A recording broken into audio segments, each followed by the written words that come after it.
Welcome back, everybody. Today we're going over the FNS9c. Now, first and foremost, I want to thank the folks over at OmahaOutdoors.com. They sent this pistol out to the channel for us to review for you guys. So it's because of them that we're bringing this review to you guys. So definitely thanks to them. Their website will be here in the screen as well as down in the video description. But this gun here is one that we've had a lot of requests to review. I very positively reviewed the Big Brother, the full-size version of this gun, and I get a lot of questions about it. And that's actually one of my more popular reviews. So I was, again, very pleased with that. Everyone that we've sent that gun to, I believe Suits reviewed that gun. A couple other channels we've given it to as a loaner for reviews, and the thing's got a lot of rounds through it, and it's going strong. So that's definitely a good firearm. The compact version has been long awaited for folks that like that pistol. It's here now, and what we're going to do is a little bit more shooting. We're going to do an accuracy test with this little gun, and then get into all the details of it coming up next.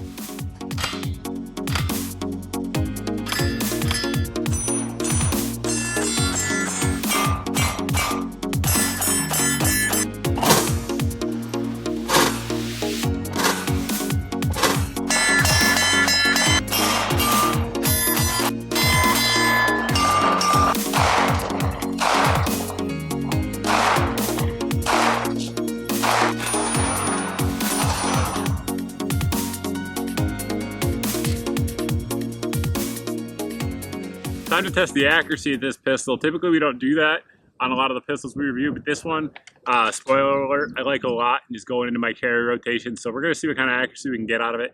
God forbid the event that I ever need it, I want to know what it's going to do. So the ammo in there right now, standard pressure, 124 grain, Federal HST, and a flush magazine, which is the one I'm going to carry it with. So figure we'll test it that way. We'll go top right here on the target that you guys are looking at.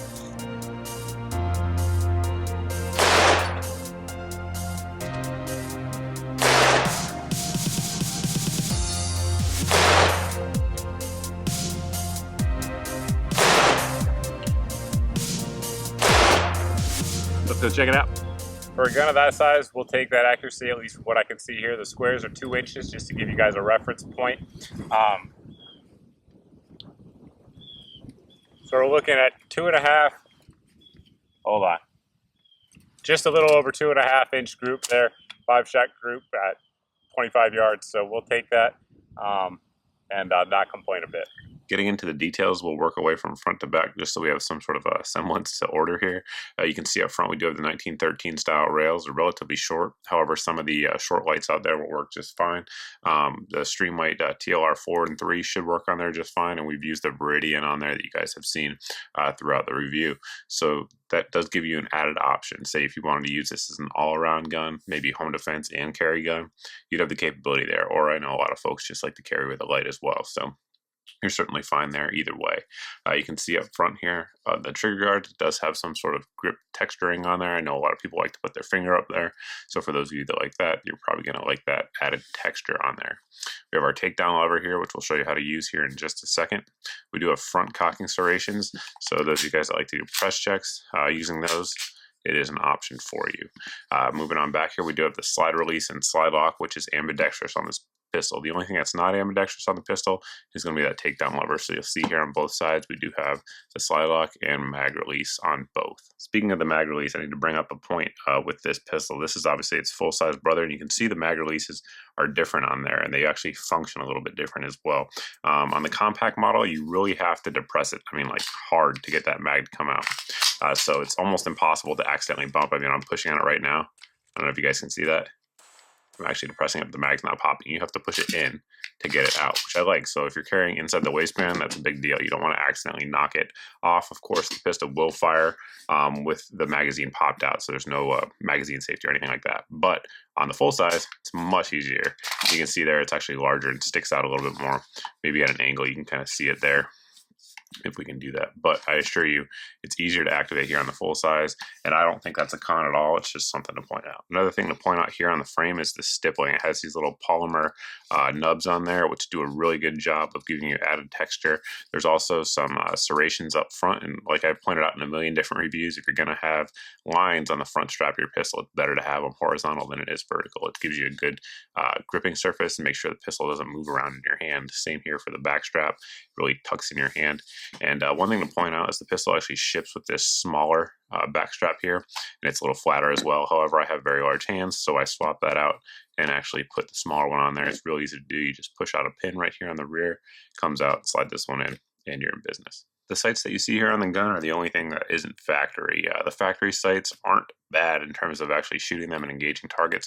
You have 2 small dots on the rear and a large dot on the front, which draws your eye to the front sight. Definitely a good thing. The problem with the sights, and the reason I replaced them, is they don't have a ledge at all on them. So trying to do any sort of one-handed manipulation is next to impossible. So for that reason, I replaced them with these Ameriglow. This is an Ameriglow set here. They're tritium inserts, so they do have low light capabilities. I picked these up over at brownells.com. We'll put a link down in the video description, but very good sights, and I'm definitely happy with them. One nice thing about this pistol is that it comes with 3 different magazines. It comes with 2 12-rounders and a 17-rounder. The 17-rounder is identical to the full-size magazine, so you can use the mags from your full-size FNS9 or FNS40.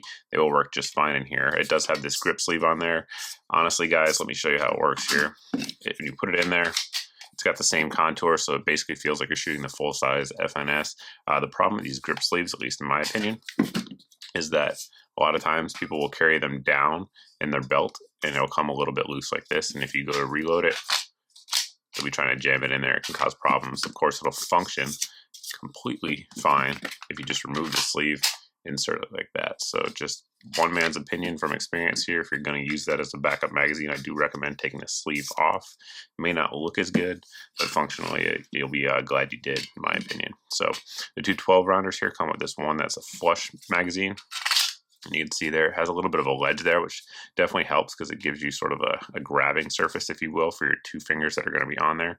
Some folks who have small hands may be able to get all their fingers on there. But again, I have relatively large hands. That's just not the case. However, with the finger extended version, I can, but of course you're going to have a little bit of a larger surface, and it's going to print a little bit more for concealed carry. Before we disassemble it, let's get into the trigger here. Now you have this hinged trigger safety here, which blocks the actual trigger from going backwards in the event that you drop the pistol. So it is an additional safety in addition to the striker safety, which we'll show you here in a second. So a lot of people are going to like that. A lot of people don't like the little safety on the Glocks. They say it irritates their fingers. I guess it's personal preference and opinion at that point, but you do have this take up here, and then you hit a wall, and it has an extremely crisp break. It breaks right at 5 pounds on my trigger pull gauge, and you can see the reset here. Very short, very tactile and audible. I'm a huge fan of the triggers on these FNS pistols. This one actually breaks about a pound lighter than my full size. I don't know if it's just variation from pistol to pistol, or if the actual, updated versions have a little bit lighter trigger, but it's crisp. And it has very little over travel and a really nice reset. So I'm a fan of the trigger for sure. Field stripping the pistol is pretty simple. We're just going to lock our slide back by pushing up here on the slide lock. At that point, we'll make sure it's empty, rotate this little lever here down, and release the slide. Now you have to point in a safe direction and pull the trigger. Slide will come right off. We'll remove our recoil spring and guide rod. It is a steel guide rod. You'll note there, one thing I want to point out here on this barrel that you're going to see is it's probably, unless video gods intervene, it's probably going to be relatively hard to get this barrel out. And yep, it is. And that's because it's extremely tight fit there. It's kind of like the opposite of what you'd see with a Glock. Very likely that contributed to some of the accuracy you guys saw earlier in the video. Very, very tight lock up there on the barrel. We should point out the barrel there is a 3.6-inch barrel. It's cold hammer forged. We do have a nice polished feed ramp on there, and it's a super wide feed ramp to feed any sort of hollow points that you want to put in there. So putting it back together, very simple as well. And one thing we should point out there is you see the wear marks on there. If I can get the barrel out again. Yeah, it's not easy. See some wear happening in there. The slide is a stainless steel slide, and it does have a nitrided finish, so a very durable type of finish. Nitrocarburizing, great for corrosion resistance and wear, but we have a good bit of rounds through this pistol at this point, so that's why you do see the wear. We should point out, actually, while I have it off, that it does say up on the barrel, just in case you get confused. Gotta love FN, man. Too many years of making guns for military folks and draftees, putting up on the barrel. But we're going to seat our recoil spring. And you can see while we have it apart here, very large metal locking lugs here, and also very large beefy metal rails here on the rear. So that's the trigger mechanism. Looks identical to what we saw on the full size, as you'd expect. So at this point, we're just going to slide back on, lock it to the rear, rotate our lever, function check. we're good to go. This gun's a relatively new offering, so we'll do some size comparisons for folks looking for it. You can see compared to the full size, there's a longer barrel there on the full size, and of course the grip is longer due to the magazine length. However, width, they're identical. Now, a gun that most folks are familiar with here is our Glock 19. This one here is the RTF2 finish, and you can see barrel's a little bit longer there, and of course the magazine's longer because you have 2 extra rounds in there. However, width-wise, pretty similar. Not too much difference there between the two. And we'll grab the Glock 26 here, the baby Glock, which is a little bit smaller, holds 10 rounds, and the barrel's a little bit shorter as well. You can see the difference in the barrel length. Probably a better way to look at the barrel length is from here, obviously, of course. A little bit longer barrel there on the FNS. Again, width, pretty similar, a little bit of a wider frame, I should say, there on the FNS. And of course, you got 2 extra rounds, so it's a little bit longer there in the magazine. So it's sort of in between the 19 and 26 size-wise. A few years ago when I reviewed the full-size gun, a lot of folks were asking about accessories, availability, magazines, all that stuff. At the time, they were pretty scant and hard to find. However, nowadays, the FNS sort of caught on in popularity, and folks have started to learn. These are pretty great little guns here, and the compact's been really popular. I'd be willing to bet the compact's selling better than the full-size currently, due to a lot of the reasons we already talked about. But there are holsters available for it. Not too many, but they're getting there. And Alien Gear, they make this Cloak 3.0 holster for it that's been great, and we've been carrying it so far. Has a little polymer shell here, and we've reviewed Alien Gear holsters here in the past as well, and they've always been good to us. Work just fine and are very budget friendly. You can see it has good retention in there. Has a stainless steel insert which sort of takes the shape of the gun. You can see it's already starting to form to it here, and a neoprene backing for comfort. But so far it's been great, and gun carries pretty well. Longtime viewers of the channel here probably have noticed that most of my videos don't have sights that we picked out for the gun, holsters that we picked out for the gun, sometimes holsters, but they generally don't have those things in there. But the reason this one does is because those things were picked because I like the gun so much that I'm adding it to my concealed carry rotation. So that's large and heavy praise for a gun, at least in my opinion, because right now I have 4 guns that are in my carry rotation. So adding this one to it as the 5th is certainly a big compliment. And the reason we did that is a lot of the things that we talked about so far. The accuracy that you guys saw, that's phenomenal accuracy for a gun of this size. To get that kind of accuracy out of it, of course, obviously it's from a rest, but still awesome accuracy there. The trigger's good, obviously aiding in that accuracy. Very shootable, has a relatively low bore axis in the hand, which really minimizes any kind of recoil impulse that could be sort of enhanced by a small gun like this. Relatively lightweight gun as well.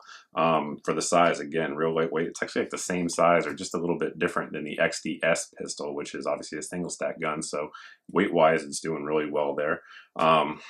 Really, I just like a lot of things about it. It's had 0 malfunctions, of course, of any kind with any ammo that we put through it. And we ran Wolf through it, Minuteman munitions, and HSTs and gold dots. So all of those have fed without issue. Really, the only con I think you could say for this gun is going to be like magazine availability. People always complain about FN magazine availability, which is somewhat legitimate. They're relatively expensive when you find them, and they're kind of hard to find. But it comes with 3 of them from the factory, and of course you can use the full-size ones if you want as well. So I don't really consider it a huge con, at least not for me anyway. I'm not out there shooting matches with it every weekend like some of you guys that go through mags after mags after mags. So not a huge deal for me. But price on it's pretty good as well. We'll roll in a screenshot of what it's going for currently over at Omaha Outdoors. So very reasonable on that front as well. Not really a whole lot else to say about it. If you guys have any questions about the gun that we didn't cover here in the video, by all means post below in the comment section, but you can also post over at my Facebook page as well. But thanks for watching, guys. Thanks for subscribing, and I hope to see you in the next video.